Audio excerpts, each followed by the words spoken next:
நண்பர்கள் அனைவருக்கும் வணக்கம். சிம்மராசிக்காரர்களுக்கு 2025ஆம் ஆண்டு எப்படி இருக்கும் என்று பார்க்கும் பொழுது, முதலில் சனி 8ஆம் இடத்தை நோக்கி வருகிறார். அடுத்தது குரு 11ஆம் இடத்தில் லாபஸ்தானத்திற்கு அமரப் போகிறார். அடுத்தது ராகு 7ஆம் இடத்தில் அமர்கிறார்.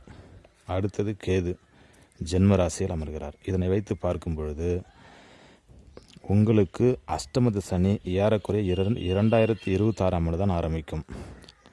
அதனால் நீங்கள் துளி அளவும் கவலைப்பட வேண்டியதில்லை.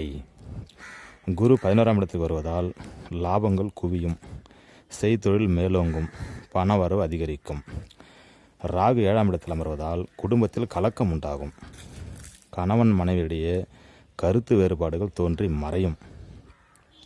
குடும்பத்தில் சலசலப்பு ஏற்படும்.